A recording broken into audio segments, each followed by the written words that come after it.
What's up, guys? Hormones. We've talked about them quite a bit. Peptides, women's health, circadian health. I brought in a subject matter expert in functional medicine and integrative medicine, Dr. Francesca LeBlanc. While I make every effort to broadcast correct information, I'm also still learning. I will double check all my facts, but realize that healthcare is a constantly changing science and art. One doctor or healthcare provider may have a different way of doing things from another. I welcome any comments, suggestions, or correction of errors. I take no money from supplement or device companies. By listening to this podcast or reading this blog, you agree not to use this podcast or blog as medical advice or to treat any medical condition in either yourself or others, including but not limited to patients that you are treating. Consult your healthcare provider for any medical issues that you may be having. This entire disclaimer also applies to any guests or contributors to the podcast or the website. Under no circumstances shall any guests or contributors to the podcast or blog or any employees, associates, or affiliates of the Boss Body podcast be responsible for damages arising from use of the podcast or the blog.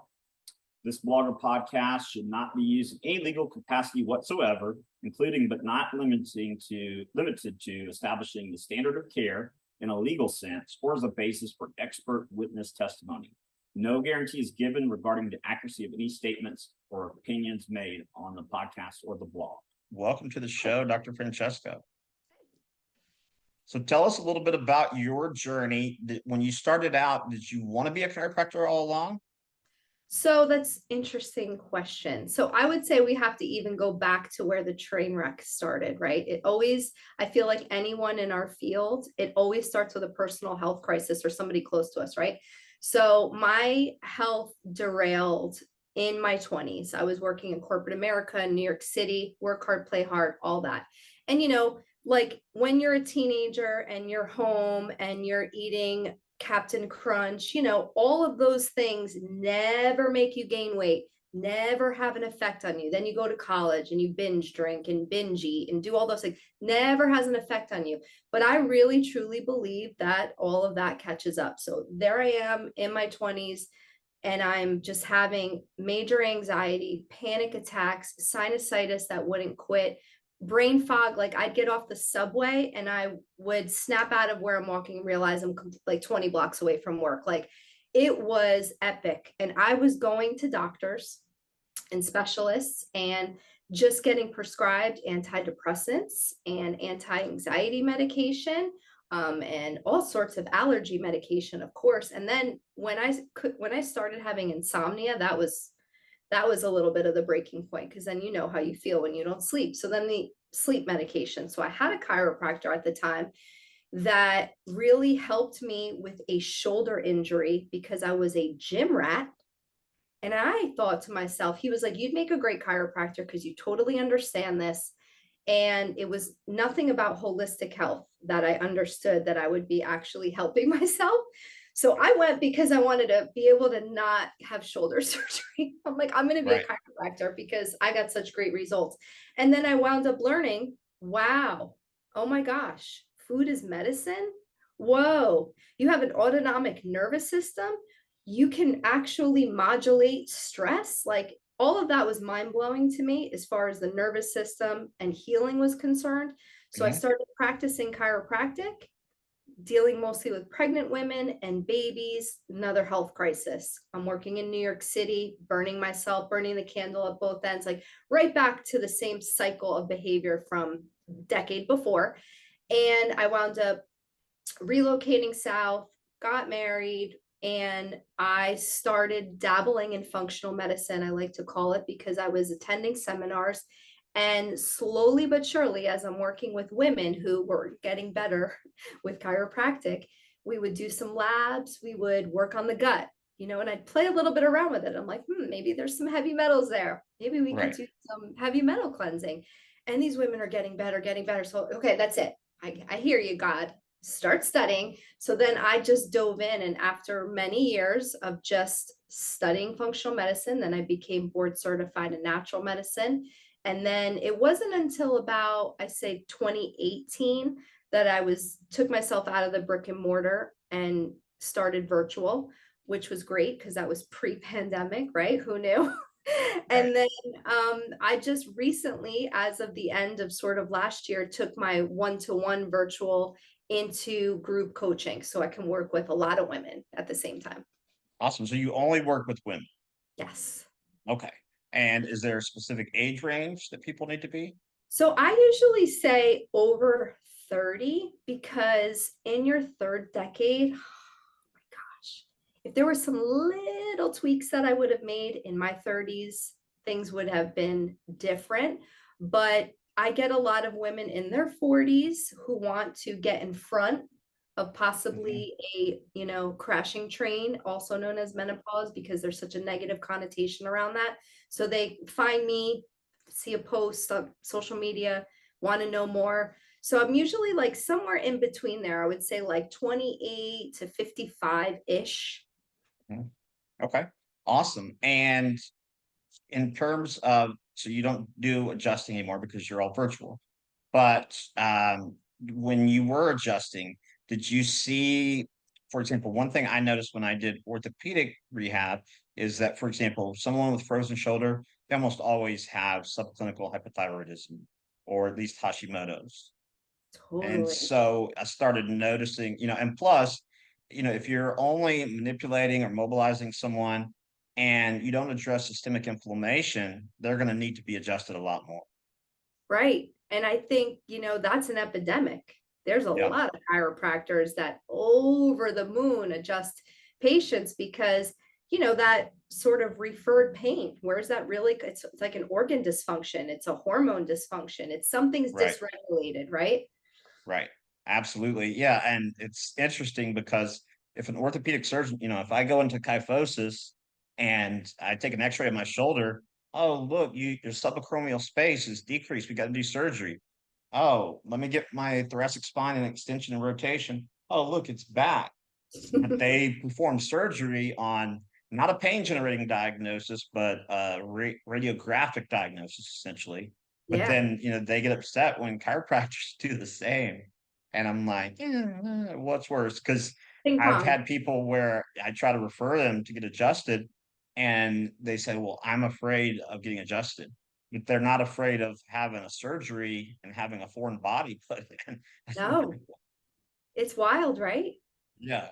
Yeah. So Because I here's the love it. thing. I love chiropractic as sort of, one of the extra healing modalities. Right. Yeah. I mean, I've been to chiropractors before who do the flying seven. Oh my Everyone gets the same adjustment. God. Cookie cutter. Um, yeah, I did the ART, active release technique spine certification, back in the day in 2011, because when I was a student in my doctorate program, I saw a chiropractor who that's all he did was ART. Like I would have to say, I need you to adjust me. Go ahead and adjust.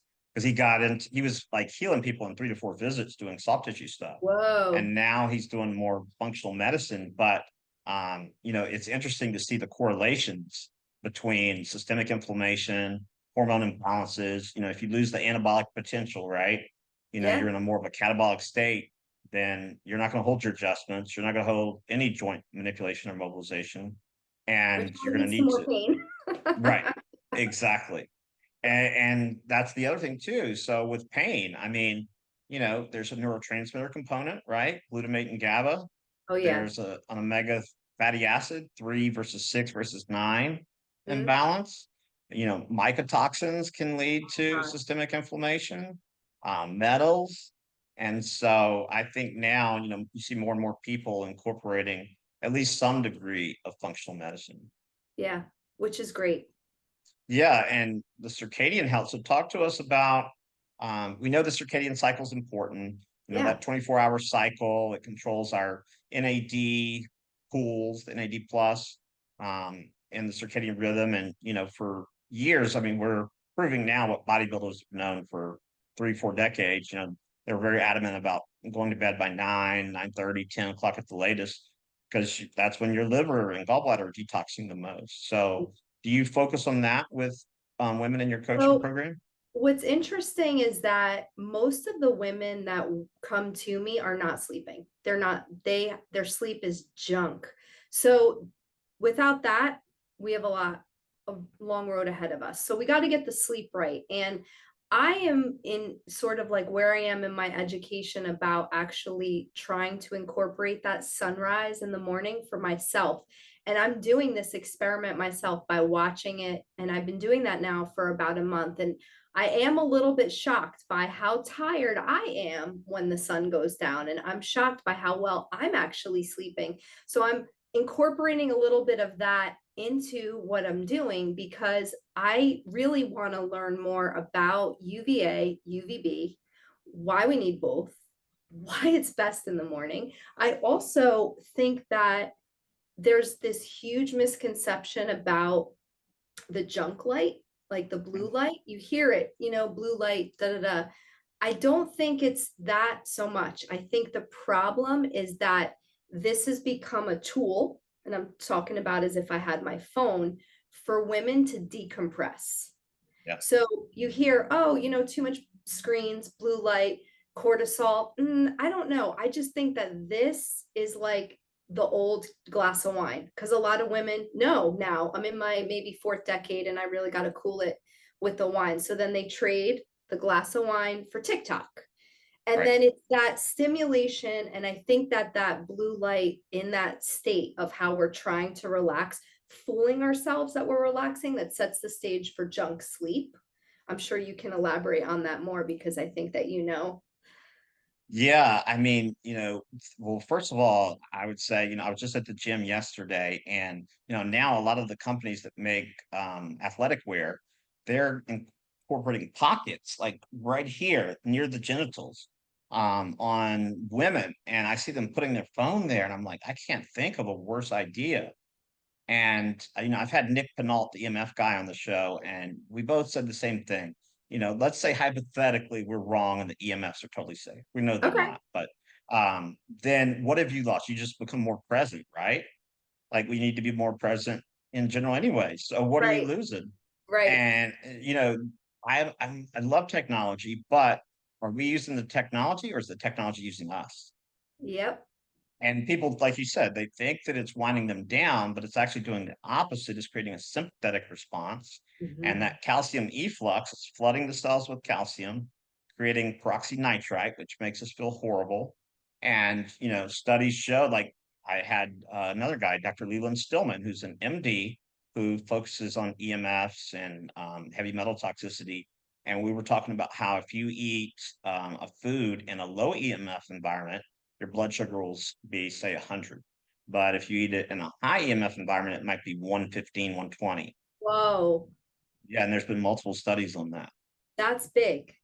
Yeah, That's big. that's So, huge.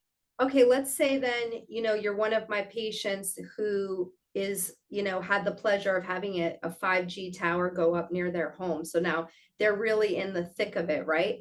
So how do this woman, oh, who's already busy with the kids, da da da, what can she do to almost like protect herself? Like, do you have any thoughts on that to protect herself and her family to a certain degree? Also protect her blood sugar.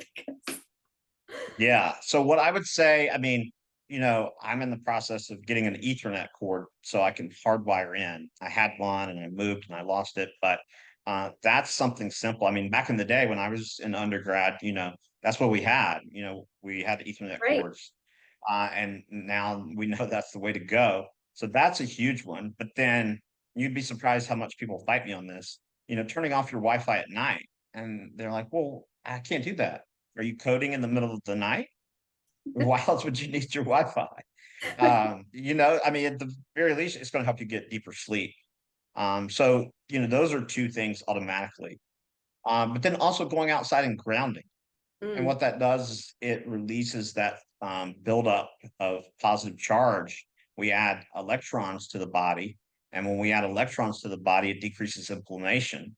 yeah. So all those things are important. And then have some of the Lamb's clothing. I don't have any affiliation with the company, but it's made out of the same material as NASA astronaut suits Okay. because they're exposed to, I think, 4,000 or 5,000 X-rays while they're on a mission on average. And so I have the shirts, I have a few boxers. I think they make sports bras for women, if I'm not mistaken. They make beanies for the winter. But that material, it's supposed to work pretty well. And then a friend of mine I had on the show, Justin Franson, it's athleticism.com, if I remember correctly, and neurostacking.com. He has these bags, I think it's organite crystals. Oh, wow. And they've done studies, like he has a few medical doctors who use them in their clinics, and they've tested with the trifield meter levels before and then after using, say, 3 or 4 bags. And you can pick the bags up. I have one on my bed and carry them around, put them around your desk or put them near the router or, Okay. put them even with you in the car. And that's the other thing about, electric vehicles. You're basically sitting on a giant battery. Like a microwave. Yeah. And well, not only that, where are you going to get the power from? It has to come from a Yeah. power plant, right? Power plants burn coal. So you're actually doing more harm to the environment. And if the battery goes out on one of those suckers, that's about 26 to $27,000. I mean, which you used to be able to get a nice car for 26, Yeah. $27,000. But all those things I would say add up and play a role. But there's something called the inverse square law, which Mm. just means the further away the source of the EMFs is, the better off you are. So my phone, half the time I don't know where it is. I think it's in the kitchen right now. But definitely don't keep it in your pocket. And I used to have a case that helped to mitigate the EMF waves. What I learned from Nick Pinal is that oftentimes the cell phone senses that the signal's not being going through, it will ramp up the Oh, output. gosh. And so it may actually be doing more harm. So I stopped using that case. And I just, minimize the time on my phone. But as if you're posting on something like Instagram, you got to do it from your phone. So I always tried to keep my laptop and my business life separate from my phone. Like I just want to be able to call, do a few Yeah. simple things like text. I don't need another laptop in my hand. No. But yeah, I think, with optimizing your vitamin C levels, that can help because EMFs are a source of oxidative stress, especially when they create that peroxynitrite molecule. And then getting rid of heavy metals because the heavy metals basically turn your body into a battery. I've been saying this for years. I've had a lot of practitioners in the space actually tell me I was crazy. But growing up in northern New Jersey, obviously having the health crisis I did. I mean, if you know anything about northern New Jersey, it's not the greatest air quality in the world. Definitely not the greatest water quality. So I even think going into my 20s, pre that health crisis, I had buildup because until I had an integrative practitioner be like, whoa, hold the phones, let's start with a hair analysis. And then it was like, I'm sorry, what is in my body? How do we get all that out? Like it was scary. I have always felt, and this sounds silly, but I'm like, I feel like that makes you more reactive, like you become a magnet. Yeah, absolutely. I mean, it's just like if you have metal fillings in your mouth, Yeah. it creates a circuit, right? You complete the circuit. And so, not only that, if you look at things like mold, so I've dealt with a lot of Oh, yeah. clients with mold toxicity, mycotoxicosis. But Dr. Klinghardt has shown that mold spores release 600 times more mycotoxins when exposed to EMFs than when they're not exposed to EMFs. Wow. And so, it because they feel like they're being threatened, right? Sure. And the way I explain it to people is that PEMF, pulse electromagnetic fields, we're using that to positively impact your health. But if we can use electromagnetism to positively impact your health, we can also use it to negatively impact your health. And that's what 5G and Wi-Fi and cell phone towers are doing. It's And interesting because when I was doing functional medicine, brick and mortar, I'm in the deep south of Louisiana now. I think I had one woman out of 4 years of practice, one not have elevated mycotoxins because I live in the swamp. So it is swampy here. This is mold central. So that to me is wild that actually they can get the signal to replicate. It's almost like an uphill battle because then what are you going to do? Move? Where are you going to go? well, so behind me, I have the air doctor going and a Yeah. dehumidifier. One upstairs, one downstairs. I empty them twice a day. You want to keep that humidity 50% or below. definitely not let it climb north of 50%. Yeah. But the big thing that I've learned over the years after dealing with a lot of mold experts who own mold remediation companies is that mold behaves very differently indoors than outdoors. So we've made buildings, homes, etc., to be energy efficient, but that energy efficiency comes at a cost. Yeah. And there's not a good exchange of indoor and outdoor air. So you get, I'm just making this number up, 3 or 4 species indoors, and they can replicate without any checks and balances system. It's just like in the gut, you want to have at least 250 or more species to increase the alpha diversity in the gut. And if you have just a few, like back in the day when I was first learning functional medicine, I just knew enough to be dangerous. I was popping Lactobacillus acidophilus Yeah. culturelle. I did that for probably a year and a half, 2 years. And I did a stool test and I was having a little brain fog. My D-lactate was off the chart and, Wow. causes major brain fog. So it just speaks to the importance of having a healthy ecosystem and Yeah. having checks and balances. Yeah. Um, And but then you can't yeah, just take a random probiotic and just think that you're getting good gut health. It drives me nuts. yeah, I know. And that's the thing. A lot of people, I mean, they say functional medicine is expensive. I'm like, I get it. In an ideal world, I think we should have an insurance system based on our outcomes because you and I, we get good outcomes and I'm not concerned about, my living. But right now, and I've talked with many other doctors about this, we've basically incentivized intellectual laziness. So you Sure. can be, let's say, an internist or a cardiologist. Here's lovastatin. Here's lisinopril. Here's ramipril. No thinking, literally. If I see X, I do Y, and you're making at least $500,000 a year. Yep. And so, when people say you don't accept insurance, I say, well, insurance doesn't accept me. Yeah. That's You the know, truth. but I think one thing people struggle with is that the FDA, the insurance companies, and big pharma, functionally, they are one and the same organization. 100%. And until we tease those out, like RFK Jr. is trying to do, Mhm. he wants to drain the swamp, and I hope he does, because the people voting on the laws who are nixing these laws are the same people benefiting from them. So of course For they're going to say sure. no. For sure. And now if you look at even like the supplement companies that you and I use, most of the pharma companies are buying them up left and right. I, I, there's a lot of companies I no longer recommend because of that. And I find it so irritating that they're not only infringing in our space because we're the ones getting results, right? Like people are getting better. Can't have that.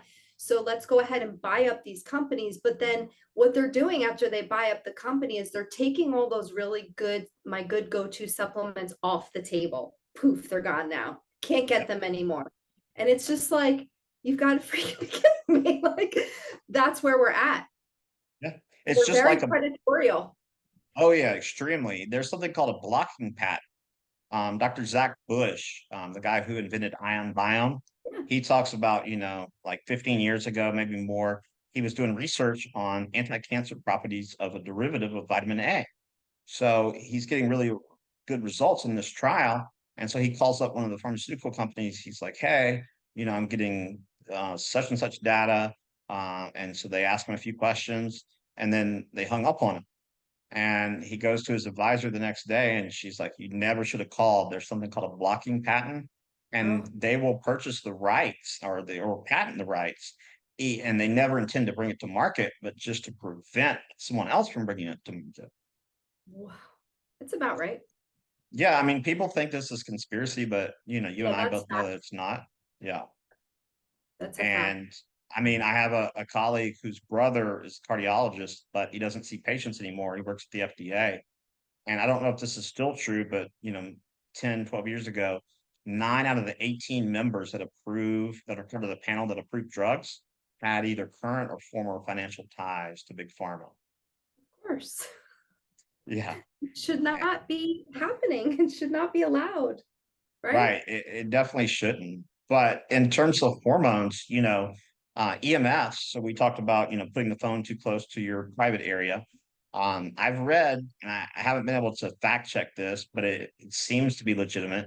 Before cops had their radar guns mounted on their windshield, or on their dashboard, they were putting it in between their legs. And there was a several hundred percent increase in testicular cancer. Whoa. Yeah. And so, it affects hormones because it's a sympathetic stressor. So it's going to pump out cortisol. Mm-hmm. Okay. So that's going to decrease your anabolic potential. It can raise blood sugar. Mm-hmm. So, and then Those cortisol 2 plus, points, I really believe that's why we're seeing such this dramatic rise in PCOS in like the younger 20s, whereas we didn't see it so much until a bit later. It's dramatic, and they've been raised with this, and it's in their pockets. And PCOS is still a leading cause of infertility, but if you go to your doctor's likely not. I mean, the norm is pretty much to say there's nothing we can do for you.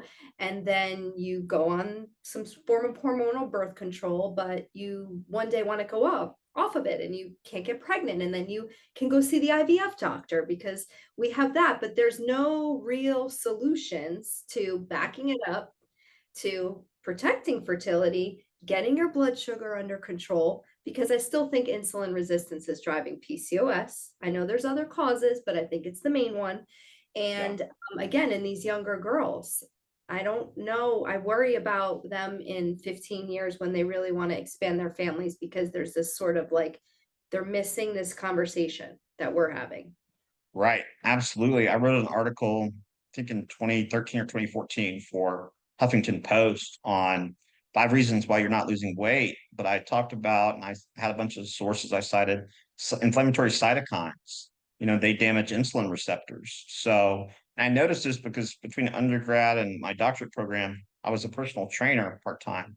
And I noticed people who were very compliant, like they were getting diagnosed with diabetes or insulin resistance. By the way, back then, I had a nurse tell me that prediabetes wasn't a thing. And I said, so you go to bed with perfect insulin sensitivity and you wake up and you got diabetes. Yeah, just overnight.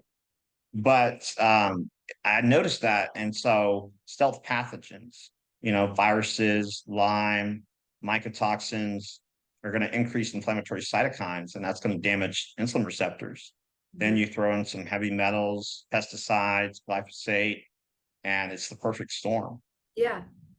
Inflammation is literally at the root of a lot of this stuff. Yeah, And it's it's a process to unravel, right? Because I think once you start to remove things slowly over time, it's not as quick of a fix as a woman would want, because she's a right. mom and she's working and she has a household and all these other things to manage. And it's like, well, I've been doing this and I did all the things you said and I'm not seeing the result. And it takes, I think, in some people that are so toxic internally, so long to unravel, because it's piece by piece and you have to go slow and you don't want to recirculate toxins. And it's tough. It's not a magic wand can Right. wave it. Yeah. Like, It's like peeling away the layers of the onion. It takes time. And I tell people, probably the worst thing I can do for someone is you come to me and you're symptomatic, and I take you just to the point where you no longer have symptoms. Because, it's like a cup. You add in some heavy metals, some pesticides, some mycotoxins, some EMFs, some stealth pathogens, and then one or two other stressors. It's just like when people used to come in and say, "Oh, Dr. Tim, I picked up a gallon of milk and I threw out my back. I herniated a disc." I'm like, oh, there was a whole series of events that led up to that. mhm. And so I think it does require patience, and it requires understanding that you can have a lot going wrong in your body and be asymptomatic. And that's not fear mongering. That's just the reality. I've known too many people who get diagnosed with things. They're like, I'm perfectly fine. Well, we know people with six-pack abs who dropped dead of a massive heart That's attack. right. Mhm. And so, I mean, I'm not saying that, there's a difference, I think, between being fit and being healthy, Yeah. because I can make almost anyone lose weight, but Yeah. you don't want to lose weight. You want to lose fat. Mhm.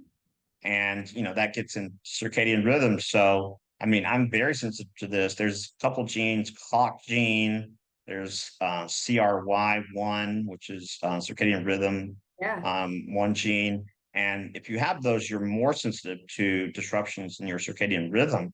And me, I know, like, if I do a webinar or something and it goes into like 8 o'clock at night, I'm going to have trouble sleeping that night. So I had to stop doing it.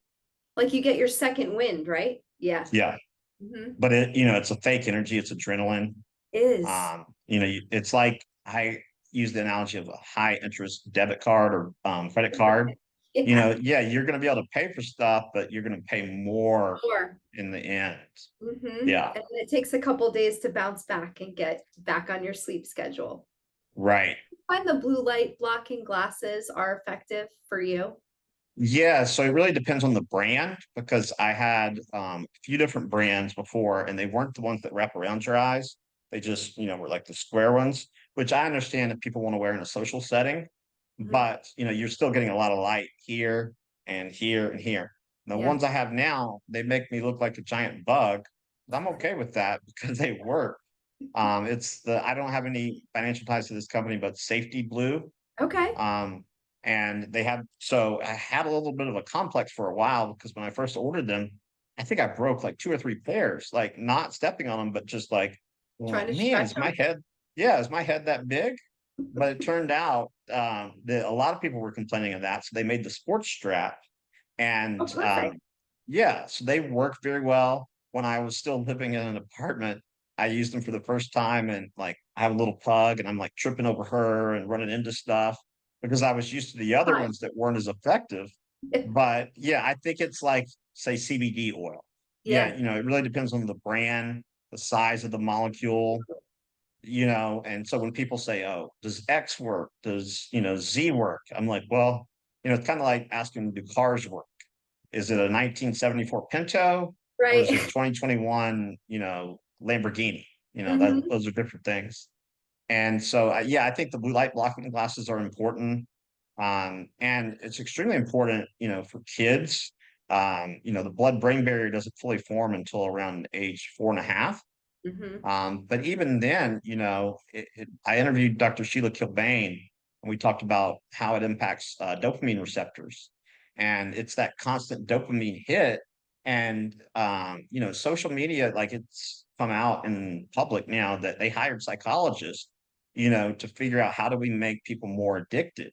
And so then, when you take the phone or device away, the person feels anxious. I'm not kidding. People at my gym, I mean, these are adults. We're not talking about kids. Adults, they can't put down their phone for one set of one exercise. It's crazy. Yeah. I Yeah. mean, it's like, I mean, crap, What are you literally. missing? What are you gonna Yeah. miss? Yeah. Right. I mean, but, my thing is, you're going to hurt yourself. Yeah.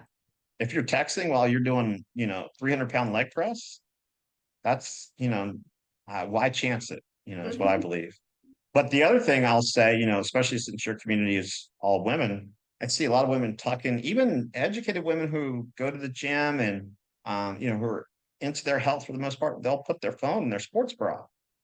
I can't stand that. I don't want to be the weirdo at the gym that's like tap tap tap.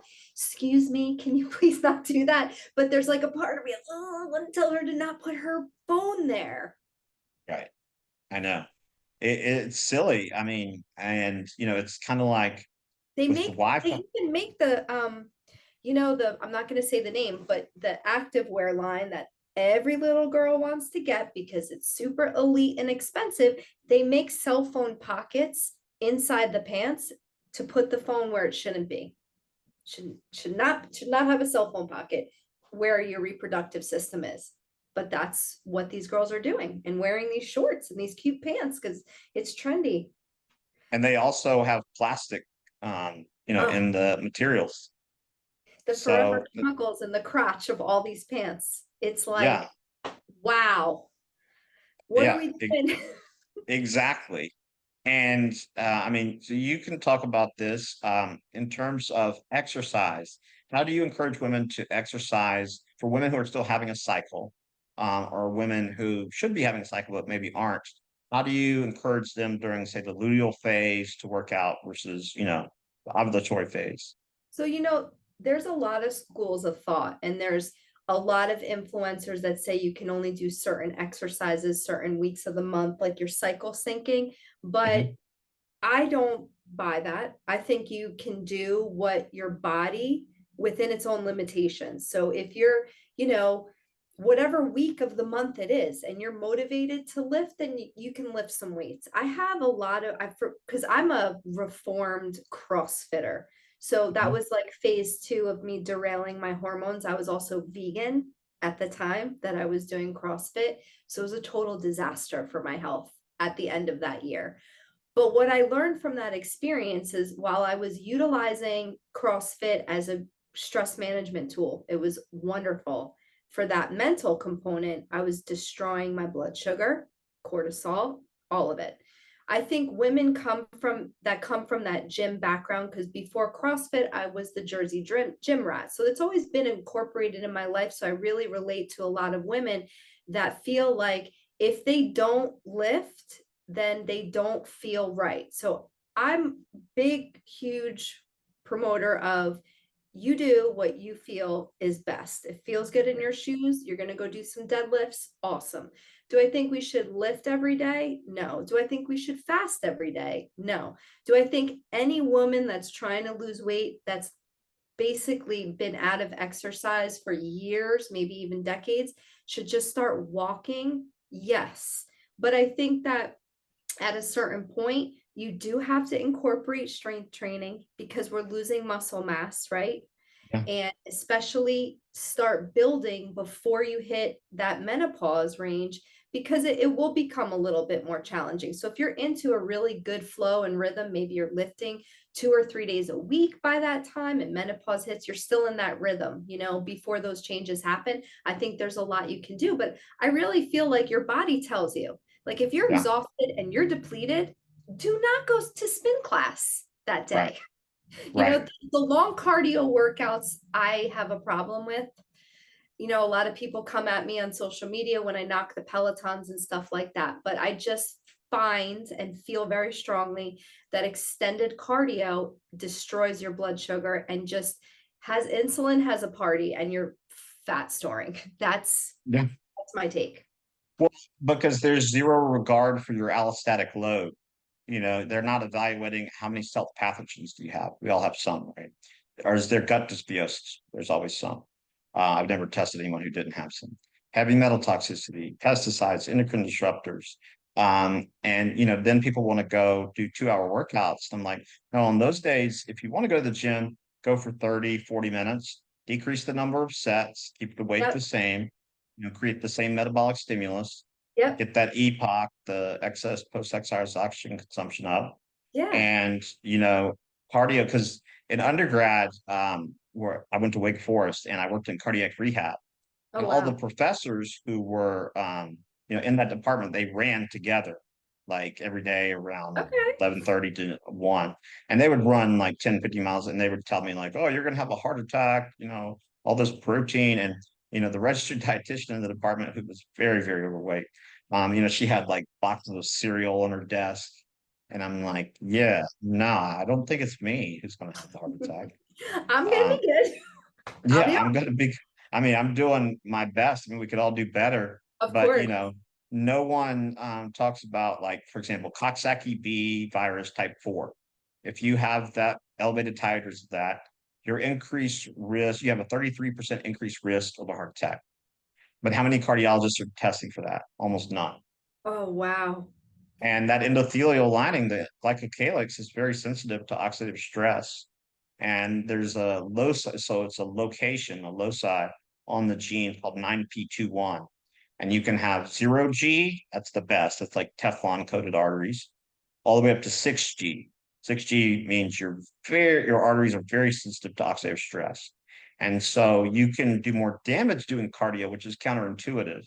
I'm not saying don't do any, but Right. context is everything, It and is. making sure you're getting the antioxidants in. Mm-hmm. So, and if you look at, I would spin at 5 a.m. yeah, I know. And that's the thing. So my workouts usually never go over an hour. Yeah. And, I've done a lot of work on my health, but I see guys in there and, they're like, oh, no, I'm in here for 2 hours. I don't know how you only do that. I'm like, well, talk to me in 6 months, talk to me in a Yeah. year, Before your you health know? crashes, why don't you just come and see me?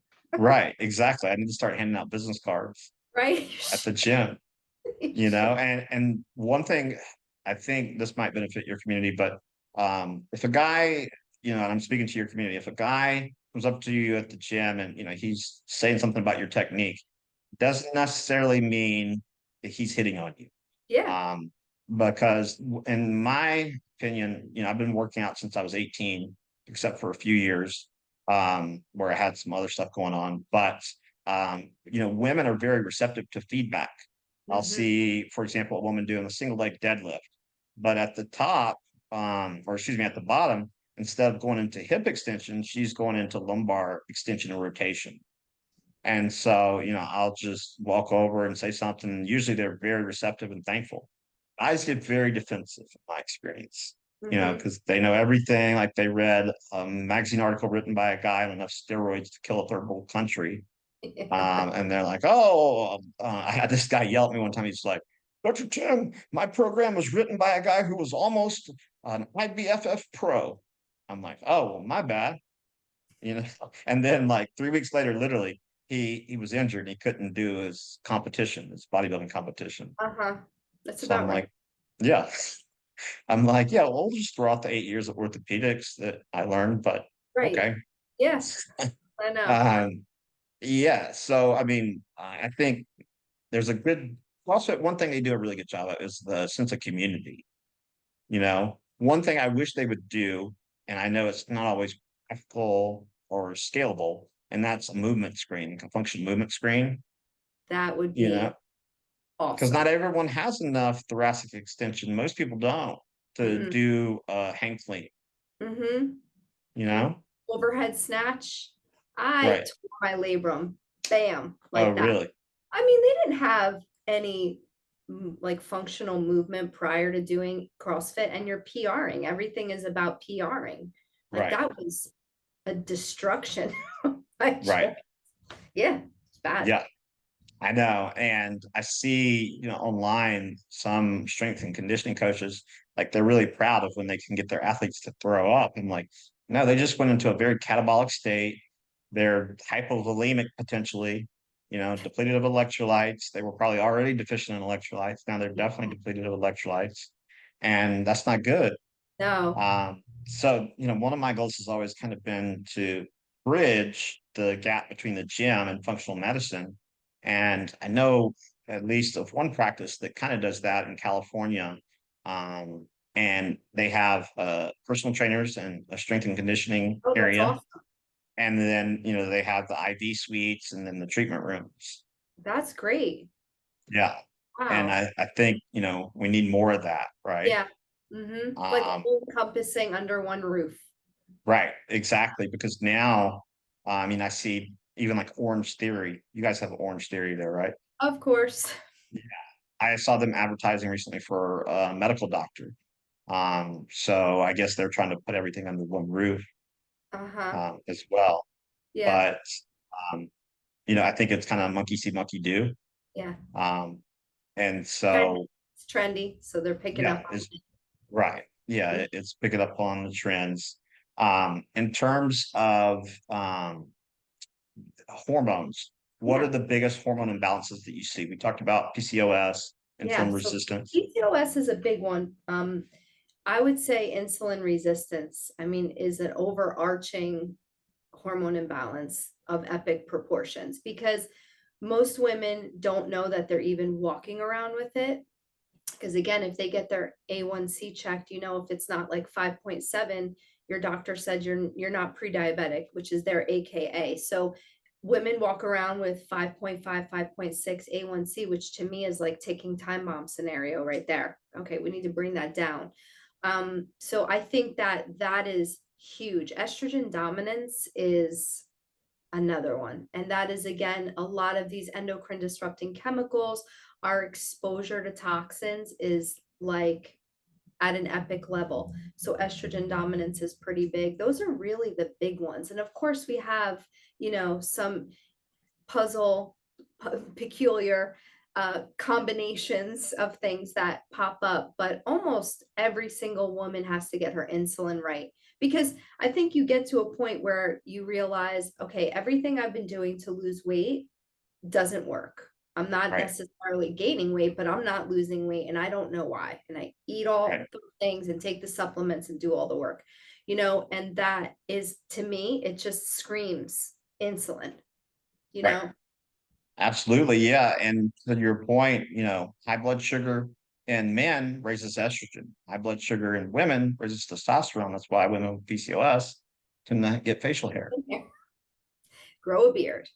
Yeah. Yeah. And, for guys, I know you don't have guys in your community, but if you're trying to pack on a lot of muscle and you don't get that aromatase enzyme, under Right. control, you're just going to create more body fat and you're going to feel worse. Yeah. And Yeah. so, I mean, to give you an example, I have a friend who there's a hormone clinic nearby. I won't say the name, but that's all they do is sex hormones, like put in pellets, like. Yeah. Oh, I wanted to ask you about that. Good. I'm glad we're talking about it. So I'm not a big fan of pellets. I think they can work in cases, but I mean, to me, are you going to have that much trouble putting on a little gel every day? Like it takes literally 30 seconds. Hmm. Um, and I used to see patients 1 to 2 days every 4 to 6 weeks out of a plastic surgeon's office in Georgia. Okay. And one of her nurses had pellets put in, and she had irreversible deepening of the voice that occurred. And Oh, so I wow. don't think we know enough about like the pharmacokinetics. I mean, I know what the companies say, but is that actually true? And like for guys, I mean, if you're doing testosterone, you don't need to do it IM. You can do it sub Q and you do it twice a week. I mean, it takes literally 3 minutes each time. And you need to get everything else under control because if you're very toxic or loaded with mycotoxins, you're gonna aromatize into too much estradiol. And then you have an enzyme in the gut, beta glucuronidase, that deconjugates estrogen, and that can be the reason women are gaining weight as well. So you have the gut component, not to Hmm. mention the fact that significant portion, I think it's 20% of T4 is converted to T3 in the gut. So the gut, there's really no way of getting around that. Yeah. But I yeah, don't think pellets. the at least I'm going to just speak for my area because I get a lot of women in the office that ask for me because they've pursued at least the bioidentical hormone route. And there's a few pellet clinics, I call them. But my issue is one, nothing else is addressed. So it is purely the band-aid, right? So the research that I see from where the pellets are inserted and the increase of adipose tissue, which just tells me that's like toxic fat, nothing else is being addressed. The gut and the liver are not being addressed. You got toxic fat building up. And then the prescription isn't altered. They aren't reassessed. It's like, this is your dosage. This is your, tailored, they call it tailored prescription. And it's a quote unquote functional medicine nurse practitioner that's doing this. But there's no discussion of gut and liver. So they continue on. They getting testosterone for like the first time in forever. So they're like, I feel great. I feel like I could take over the world. And then after like 3-4 months, it's not so great. I'm still going to go for my pellets. I'm still going to be compliant again. And it's just a slow roll down the hill because again, that issue of toxicity within the liver and possible gut inflammation, whether Mhm. it's dysbiosis, none of it was ever addressed. It's like the new band-aid, Yeah. it's so irritating. There's literally, if you leave my neighborhood and drive down the street, it says, I won't say the name, but it says such and such primary care. And then it's almost, I mean, it's engraved into the sign, but it says, and hormone replacement therapy. Well, you don't want to dabble in hormone replacement therapy. No. It's just like, some of the regular retail pharmacies, they're dabbling in compounding. Yo, Well, I mean, my buddy owns a compounding pharmacy, and you don't dabble, you got to go all in, like, because it's a mhm, whole nother, like, you're using organic chemistry, biochemistry. It's not counting 1, 2, 3, 30. Okay, good. 60. Okay, good. right. Yeah, that's just started to happen around here too. And I'm noticing that. And I'm guessing that's because of, topical creams and which I'm not against. I think if you have the sort of sequela creams, maybe a transdermal patch, then you can explore, keep going further. But to go from there and skip all that, try the pellets, don't address the gut, the foundation with the gut and the liver, it's another band-aid. It's just going to come and bite you in the butt. Yeah, absolutely. I mean, for sure. And, if you don't look at your epigenetics, so you can be more prone to, so there's cytochrome P1A1 that helps produce 2-hydroxyestrone. Cytochrome P1B1 produces 4-hydroxyestrone. The 4 causes genomic instability, which can lead to cancer. And the You don't know 2 is that about right. yourself. Right. The 2 is protective, and then you can use things like DIM, to correct it and to move it closer to the 2. But then you also want to make sure you're excreting it. So you're forming Yeah. enough bile. If you're not forming enough bile, you're not detoxifying. So things like phosphatidylcholine indirectly can help. And then, of course, calcium deglucarate, Mhm, to help with the glucuronidation pathway. mhm. But I think also, those estrogenic chemicals, Yeah, right? And so they're in, everything. yeah. And, I've read, What are your thoughts on phytoestrogens? I get asked this a lot, and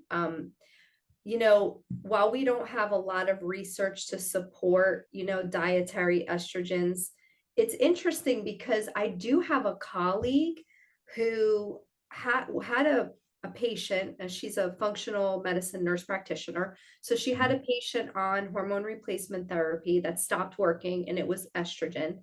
And she couldn't figure out why, because this was a healthy woman doing all the things, stopped working.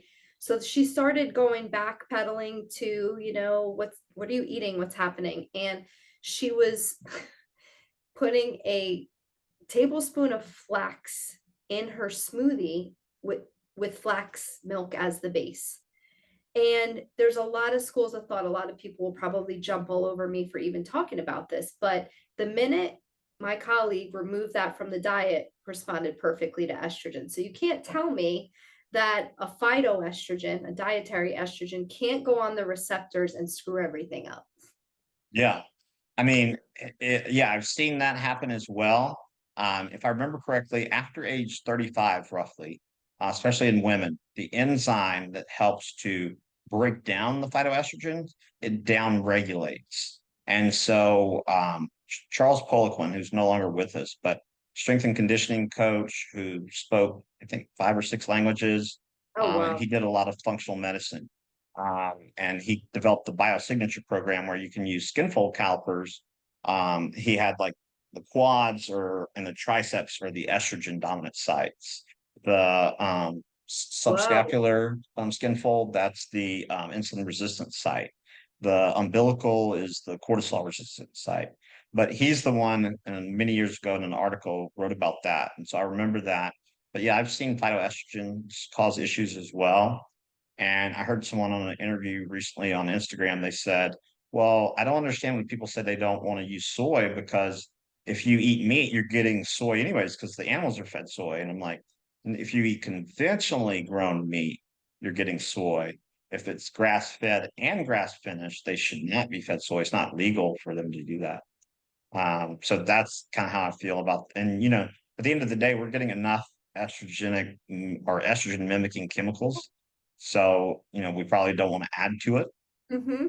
Mm-hmm. So, Feel like too, especially if because you got a lot of influencers that are still in the mindset that we shouldn't be eating meat, and they're gearing women to come off of that and more towards the vegetarian route, which is a personal decision.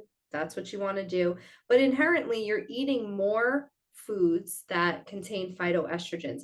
I don't know, it's beans, chickpeas, whatever it is. I mean, everything has a certain level, right? I think flax is at the top.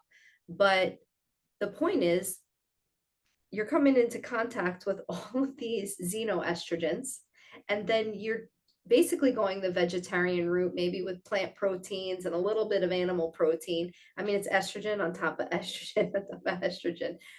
I don't think that's great in the third or fourth decade. right. Yeah, no, I mean, I've read this in at least 2 places now, but the average American inhales or consumes rather a debit card's amount of xenoestrogens every week.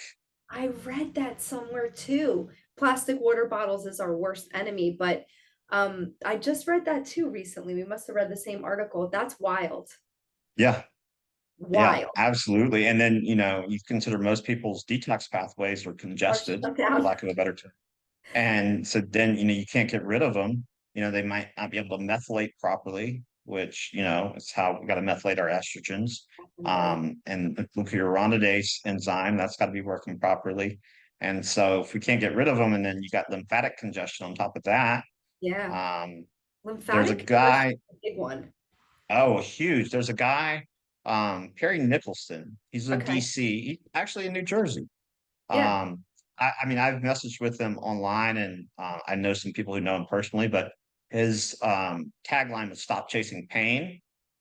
So he was all about like doing movement screens and looking, for the imbalance versus the site of pain versus the source of pain, essentially. Yeah. But now, in the past few years, he's shifted gears into lymphatic system health, and he has, I think it's called the Big Six or the Big Seven areas for you to tap on and rub for 30 seconds on each one to get the lymphatic system moving.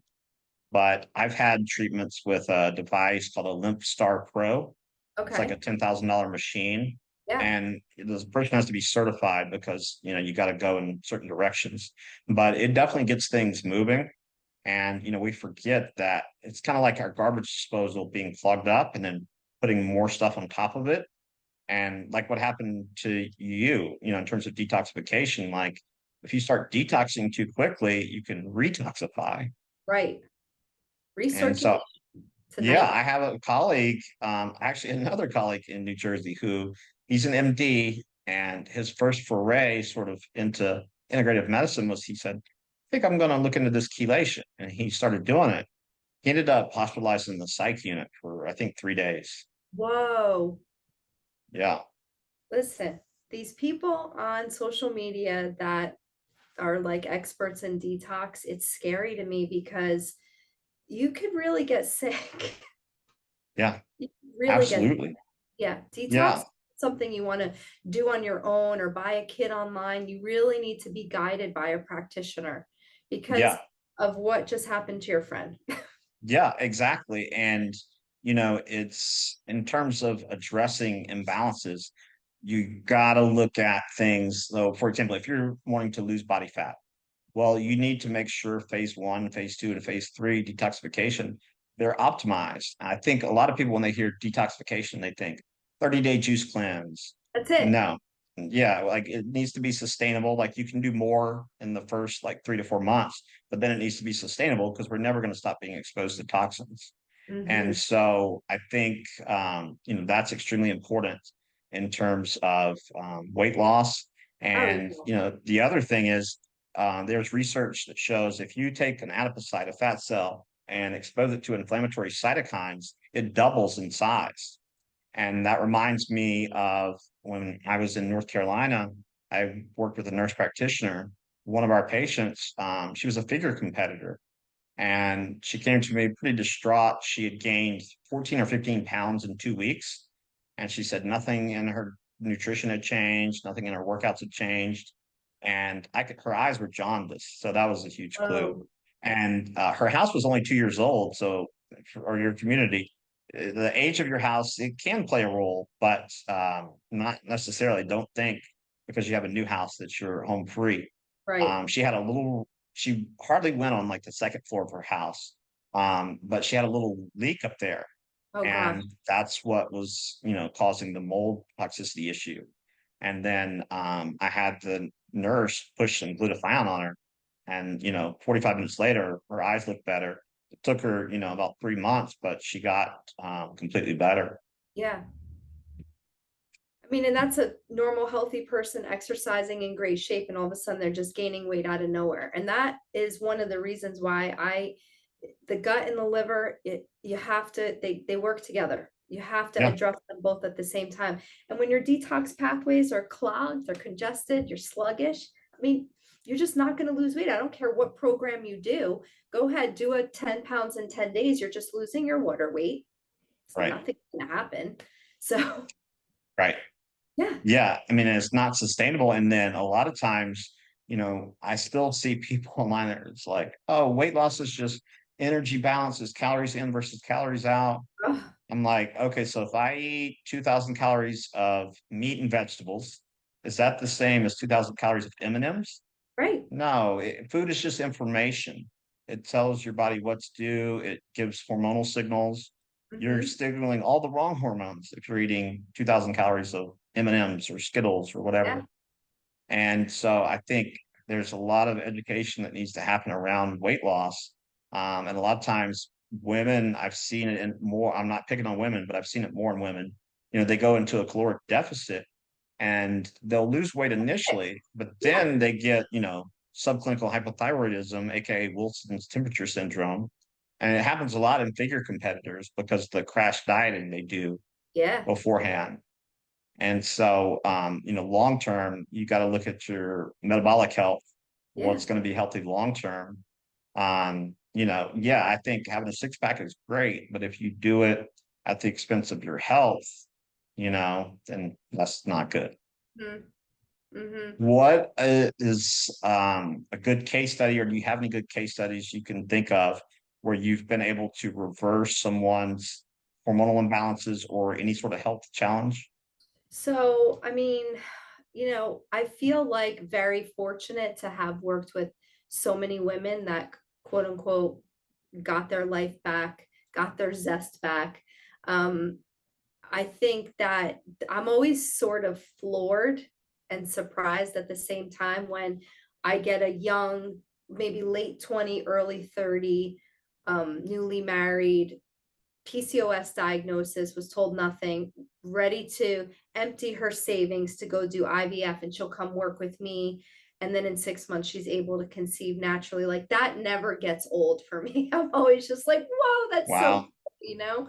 I love the women that come to me maybe in the later fourth, early fifth decade that did hormone replacement and feel like it didn't work at all, worked for a little bit, and then they're right back to where they were. And then in 6 months, it's like, oh my gosh, I can think clearly. I have my energy back. I have my libido back. I'm not snapping at my kids or my husband. That is like the majority. And that is always so exciting for me because those are quality of life things that's why we do what we do, right?